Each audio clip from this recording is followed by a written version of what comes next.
Hello and welcome. I'm ELD, and these are all the white cards from Strixhaven. Starting things off is Academic Probation. This is a lesson.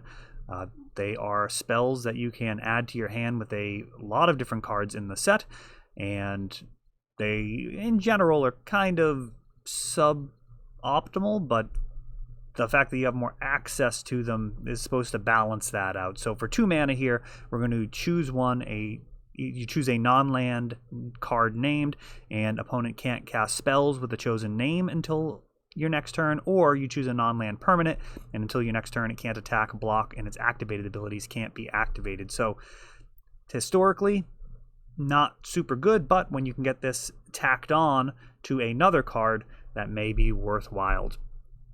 Ageless Guardian, 2 mana, 1/4 Spirit Soldier. Generally not where I want to be in limited. I like it when my creatures have 2 or more power. A 20-turn clock is not actually a clock. But, you know, if you're doing 2 damage, that's a 10-turn clock. That's really slow, but it's a possibility. And, you know, from there you can, of course, add more creatures. But, yeah, it doesn't really scale super well when you're only attacking for 1 at a time. Beaming Defiance. Target creature you control gets +2/+2 and hexproof until end of turn. A solid kind of combat trick. Usually you want your combat tricks to cost 1 mana if possible, but this is not something that's going to be totally unwelcome. It's a bit of a rehash from Blossoming Defense at half the mana from, I believe, Kaladesh. Clever Luminancer, 1 mana for a 0/1, and with Magecraft, whenever you cast or copy an instant or sorcery, it gets +2/+2 till end of turn. Potentially a hypercharge prowess here. Now this is 0 mana, so this is 0 power up front, but you could potentially be doing infinite damage as early as turn 2 with just Chain of Smog. So that's a card to keep an eye out for. Chain of Smog, an Onslaught uncommon, has been garbage for a very long time. And now it's probably like a $20 card because what it does is makes target player discard 2 cards and then they can copy the spell. In theory, the way that would work is if I cast it on you and you bounce it back at me, then I bounce it back at you and we both end up losing all of our hands until somebody decides to be the last one to discard. However, you can just keep targeting yourself and that'll create infinite damage with this card. You can just keep targeting yourself over and over and over again. So the way that the card is currently worded, that is a 2-card combo that can be cast on turn 2. You get 1 mana Clever Luminancer, and then turn 2 Chain of Smog yourself until you have no cards left and just swing for infinite. So this Magecraft, really interesting ability. I mean, it's certainly going to be busted in the older formats, but it's a question of whether or not that's good enough. So Magecraft as a mechanic is going to be way better than intended in older formats, but will the cards actually make the cut? We'll see. Combat Professor, a 4 mana 2/3 with flying at the beginning of combat on your turn. Target creature you control gets +1/+0 and Vigilance until end of turn. So you essentially have a 4 mana 3/3 flying Vigilance with this guy. Because he can target himself, and that seems like a solid value historically from a limited perspective, just getting into the set. But from a historical perspective, 4 mana, 3/3 flying Vigilance, very solid. Defend the Campus, another 4 mana spell here. Creatures you control get +1/+1 until end of turn, or destroy target creature with power 4 or greater. You know, depending on the type of format that this ends up being, I could definitely see this being a very good card in limited. And the last time we had Elder Dragons in Force that I actually played a lot of, which would be like Invasion, like they were super strong. This is, of course, back when it was rares instead of rares and mythics, so a little bit different there. But yeah, you wanted to have the ability to get rid of their Elder Dragon, otherwise you were just dead to it. And this set may be similar with some of these powerful creatures. We'll see as the spoiler unfolds, but also being able to pump your whole team. A little bit more mana than I'd want to spend in general on that, but not much more. Detention Vortex, 1 white to enchant a non-land permanent, and it can't attack or block unless your opponent pays 3 to destroy this, and your opponent can only activate this ability as a sorcery. I mean, this card seems like garbage to me. I mean, the turn you play it, it does create a breakthrough of sorts, but this is not the type of card that I want to play in limited. Certainly not good enough for constructed when compared to things like Swords to Plowshares. I mean, there's no shortage of good removal. But yeah, this one seems very, very weak to me.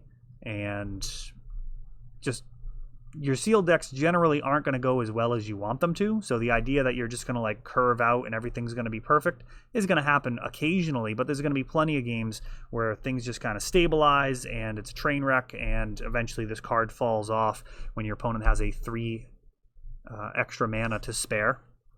Devastating Mastery at 2 and 4 white. You can pay 4, however, rather than pay its mana cost. It's going to destroy all non-land permanents, but if you paid the 4, an opponent chooses up to 2 non-land permanents they control and return them to their owner's hand. So it's board wipe either way. The question is whether or not any of those cards end up in their hand or just in the graveyard. And yeah, I mean, I'm not loving this card. For limited, 4 white is actually very difficult unless you're in mono white. Just in a 2-color deck even, that can be quite a challenge. And, you know, sweeping the board but letting them get their creatures back to their hand, not super good in limited. I mean, yeah, this one might be a trap. Dueling Coach, a 4 casting cost 2/2. We are not off to a good start. When it enters the battlefield, put a +1/+1 counter on a creature. Okay, so he can be a 3/3, a little bit better. And then you can pay 5 to put a +1/+1 counter on each creature you control with a +1/+1 counter. And that is actually something that can turn a standstill into a slaughter, just building up your side of the board until you're ready to completely overrun your opponent. The fact that that can be used at instant speed, very, very interesting. The last time we saw effects like that with like Outlast from Dragons of Tarkir, you know, that was something you had to do at sorcery speed, and this is much, much better. Just kind of sit back and then activate and then just grow your team turn over turn. We'll see if there's enough support to make that a valid plan. Eager First Year. That's a weird name. It's a human wizard. Whenever you cast a instant or sorcery, it gets +1/+0 till end of turn. Again, it's a type of a similar effect to Prowess, but it's any instant or sorcery being cast or copied. Elite Spellbinder, a 3/1 flyer for 3. When it enters the battlefield, you look at your opponent's hand. You can exile a non-land card from it for as long as that card remains exiled. Its owner may play it. A spell cost this way casts 2 more to cast. So you're basically taking a card in their hand and bumping it up 2 mana, similar to making them discard it, but not quite. And toward the top end of the mana curve, it is pretty close to making them discard it. If you have, you know, a Wrath of God effect or a Jace the Mind Sculptor or anything like that, you know, making them pay an extra 2 is a bit of an issue. I wouldn't be shocked if people try this in Death and Taxes. It is a 3/1 flyer after all for 3, which is, you know, kind of what that deck's doing anyways. And it's also the world champion being depicted on here, the 26th world champion, Paulo Vitor Demo. Oh, it's on there. DeRosa. Yeah, kind of nice to see an invitational card back. I actually used to really like those. The idea of having Magic players immortalized on Magic cards, I'm a fan of. Expel, exile target tapped creature for 3. That could be solid removal for limited. Obviously, for constructed, we've got much more efficient choices. But in limited, removal is probably the best thing that you can be doing, short of just winning. Guiding Voice at 1 mana, put a +1/+1 counter on target creature and learn. And I think this is our first learn card. We already saw a lesson. What this means is you may reveal a lesson card you own from outside the game and put it into your hand, or you can discard a card to draw a card. So basically, you can cycle one of your cards, or you can add a lesson from outside the game to your hand. So this is a +1/+1 with an upside. Leonin Lightscribe, 2 mana, 2/2, and this Magecraft is going to pump your whole team. That is a very, very dangerous card. Just playing 1 or 2 instants or sorceries is extremely dangerous, and the fact that this is tacked onto a body, and this is the type of thing that I'd be very pleased to have in my pre-release pool. a breakthrough card that's also a body and reasonably costed. I mean, that is something.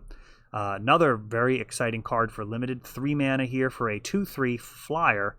So right off the bat, great stats. Typically, 3 mana for a 2-power flyer is not going to have a 3 backside. That'll potentially dwarf other flyers of similar costs in combat. And you can pay 0 to cast an instant or sorcery card from your graveyard. You can pay 0 and then you may cast. So you don't actually cast it for 0, to be clear. You just have the ability to cast it. And if that spell does not target a creature you control, it costs 8 more to cast. If the spell would be put into your graveyard, exile it instead, and you can use that once each turn. So, I mean, the +8 is going to make it pretty difficult to target, to do anything other than targeting your own creatures, but not impossible, but pretty close. I mean, an additional 8 mana is a lot. Yeah, I mean, depending on the types of things that you have to be casting on your creatures, that could be very strong, especially if they have Learn or other upsides, getting additional card advantage out of it. But you're going to sleeve this guy up regardless, as he's just a 2/3 flyer for 3 with a nice upside. Pilgrim of the Ages, a 3 mana 2/1. When it enters the battlefield, you can search your library for basic planes, put it into your hand and shuffle, and you can pay 6 to return it from your graveyard to your hand. That card is, I'd imagine, deceptively good, so a little bit more mana than you want to spend on a 2/1, obviously. If you can get that at 1 mana, you're totally fine. For 2 mana, usually you want to have some type of bonus, but the fact that this is getting a basic planes, getting a little bit of card advantage, even if this trades off, you're still up a planes, and then the fact that you can return it later makes this a really grindy card. And I mean, something that in the early days of Magic would have been incredibly good. As it is now, we'll see. It's really going to be about how good this is in the context of the speed of everything playing out, but overall, that seems very interesting. Pillar Drop Rescuer, 5 mana for a 2/2. When it enters the battlefield, you can return target creature card with mana value 3 or less from your graveyard to your hand. You can tell that that is a common. If it was a rare, probably be bringing that creature back to the battlefield at 5 mana. And, I mean, we'll see how the rest of the set plays out. Historically, Grave Robbers, just in general, like a 4 mana 2/2, something along those lines, that returns a creature, any creature. This one's got that limit of a mana value of 3, and it's an extra mana, but it does have flying, so tough to say whether or not this is going to be a card that you're reasonably happy sleeving up or just begrudgingly playing as your 23rd card, so to speak. Professor of Symbology, a 2/1 for 2. When it enters the battlefield, learn. That is potentially very solid if you've got like any type of good lessons. Aside from that, this is going to be a 2/1 for 2, which is a reasonable place for your curve to start and gives you that looting ability, which could have some synergy, as we'll see, in terms of graveyard use. Reduce to Memory, a lesson. It's going to be exile target non-land permanent. Its controller creates a 3/2 red and white spirit creature token. So sorcery speed, exile a creature, and they get a 3/2 red and white spirit. So the creature doesn't have flying. This is basically in the similar vein to the new gift. Let me know what the name of the new gift is. Not Unexpectedly Absent. Sorry, I should have paused the video and thought of it. But the original Beast Within, and then the new gift from Modern Horizons doing a similar thing. Here, getting a 3/2 creature, a little smaller, but it's not an instant, and it has the extra white and the mana cost. But this seems fine. I mean, if I'm getting that, I'm probably pretty happy about it to be able to either exile one of my own permanents and get a 3/2, or exile my opponent's best permanent and have a creature that is not super useful to them in the whatever standstill you find yourself in. Yeah, that's something that I would really like Arkham's Astrolabe style stuff. Just things that ETB, draw a card, and then just later on you can upgrade. You'd be happy about that. If there's anything like that in the set, we'll see. Rendezvous, 3 mana sorcery. You and target opponent each draw 3 cards. That is probably not going to be good at all in limited. Remember, you are down a card, and they get 3 and you get 3, so they're actually ahead here. It's not even like you draw 3, they draw 2, which would be kind of comparable. This is just your opponent is now winning the game. Yeah, it's pretty sus. Pretty sus. Fun for a politics game of Commander, but just in terms of basic Magic, I mean, even if I was playing a mill strategy, I would not be happy with this card.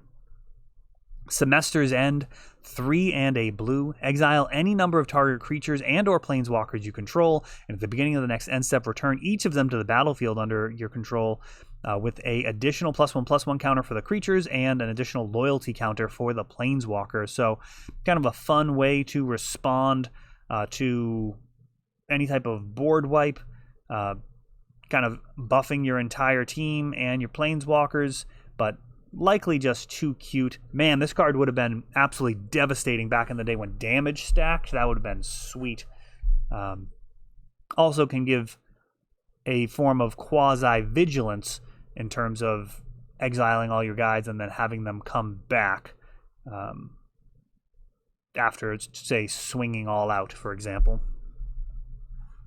Show of Confidence, 2 mana, instant. Whenever you cast this spell, copy it for each other instant and sorcery you've cast this turn. You may choose new targets for the copies. Put a +1/+1 counter on target creature. Target creature gains vigilance until end of turn. So this is like a quasi storm. Doesn't count the other stuff that's been happening. Yeah, tough to get. I mean, I really haven't seen enough just in white so far. This is where we're starting to feel like there's going to be a ton of spells being played before this. Yeah, this one's tough to evaluate. I mean, there's some potential there, but it feels like it doesn't really pull that much weight. I'm probably not going to love playing this card at all. And also, the +1/+1 counter kind of makes you feel like you're supposed to do this as a surprise, and the vigilance makes it feel like you really need to do it pre-combat. But the +1/+1 counter sticking around is also relevant. So, I mean, certainly less powerful than cards like Howl of the Hunger Pack, which can put 3 +1/+1 counters under the right circumstances for only 1 green mana. So I'd probably have to think back to how that was in Shadows over Innistrad Limited to get a feel for this type of card in terms of how does conditional permanent +1/+1 counters play out. Yeah, let me know what you think about this one. That one's tough to evaluate. Sparring Regimen, 3 mana enchantment, add a rare. When it enters the battlefield, you learn, and whenever you attack, put a +1/+1 counter on target attacking creature and untap it. So once, whenever you attack, you get to untap one of your creatures and put a +1/+1 counter on it. That can get out of hand pretty fast. That can definitely cause an overwhelming advantage. It does have that learn. I mean, that card, while in general I don't typically enjoy cards that are not creatures or creature removal, I could see sleeving this card up and potentially being okay with the value add plus just continually attacking and the creature being untapped. Has a kind of Batterskull-esque feel where you're attacking and they're in a terrible spot and then they can't attack back because you have this massive defender. Star Pupil, the old 1 mana 0/0. When it enters the battlefield with a +1/+1 counter, and when it dies, put its counters on target creature you control. So in the past we've had modular, where you'd be able to take your artifact creature counters and throw them on another artifact creature. Here, he's going to do it for any creature. And, similar to Arcbound Worker. Again, not generally where I want to start. We'll see how fast this format is. It's possible that this guy is going to be totally acceptable as when you do cash him out, he makes your other creature better. Maybe you get in for 2 or 3 hits in the early game. But, yeah, I mean, I like the fact that they at least give us a 1 casting cost creature here, which is a consideration, as he doesn't just become totally useless as the game progresses. Stonebinder's Familiar, a 1 casting cost 1/1. Whenever 1 or more cards are put into exile during your turn, put a +1/+1 counter on him, and this triggers only once each turn. Yeah, I mean, they're putting out that is some stuff to challenge my typical statements. I'd imagine that could be really fun for casual players with like Foretell, as it's so cheap to foretell cards, and this guy could quickly become a good value. That doesn't sound at all like a tournament strategy. It seems like it would be just too cutesy, but I could imagine people having fun with that at the kitchen table. Stonerise Spirit, 2 mana for a 1/2 flyer. You can pay for and exile a card from your graveyard to give target creature flying until end of turn. An interesting breakthrough effect, but that does feel to me like something that's just overcosted overall. You're paying 2 mana for the 1/2 flyer, which is not only slightly overcosted. I mean, we've had, I believe, 1/2 flyers for 1 at this point, but just not good. Like one power flyers are not where you want to be. So just the card itself doesn't pull a whole lot of weight, and then the fact that you then have to pay 4 extra mana to give another creature flying, while that is a welcome effect, especially if you're combining this with like a ground and pound strategy of, say, green, giving those guys wings can be very good. I'm assuming that this set will have some goodies in that regard when we get to them, but overall this feels overcosted. Strict Proctor, 2 mana for a 1/3 flyer. When it enters the battlefield, when a permanent entering the battlefield causes a triggered ability to trigger, counter that ability unless its controller pays 2. I guess hide your dreadnoughts. You can just jam dreadnoughts along with this and not pay the 2, so you just get your 12/12 trampler. Who doesn't like that? There are a whole bunch of other triggered abilities that you would opt to not want to happen, and I'd imagine people will have a lot of fun in Commander with that. Something like Phage, where you just not going to allow the trigger to resolve because you're not going to pay the 2, while this also potentially screws up your opponent's triggered abilities, which they may very well want and find themselves unable to pay for. Study Break, 2 mana instant. You tap up to 2 target creatures and you learn. I mean, I've played things that are just tap 2 target creatures before as breakthrough effects, so this one I think is probably one of the stronger learn cards we've seen so far for limited, in terms of something that can potentially cause a breakthrough, get rid of those 2 best blockers, and potentially swing for lethal. Thunderous Orator, 2 mana for a 2/2 Vigilance. Now that's a little bit more my speed. Whenever it attacks, it gains flying until end of turn if you control a creature with flying, and the same goes for First Strike, Double Strike, Death Touch, Indestructible, Lifelink, Menace, and Trample. I mean, I'm on board here. That is a spicy card. Already has Vigilance, may have flying, and just a good mana cost. That's the type of card I'd be happy to be sleeving up in a pre-release. And that takes us all the way through the white cards. We're going to do all of Strixhaven here. You can find the other videos. Actually, we'll do an outro. You can find them there. That is all for this one, but don't worry, there is a lot more. You can check out our older videos, and we're always putting out new videos from ELD's Time Vault Games in Bellingham, Massachusetts. If you want to help the channel, of course, you can like, subscribe, share, tap that notification bell so you can know the next time our new videos come out. Thanks for watching.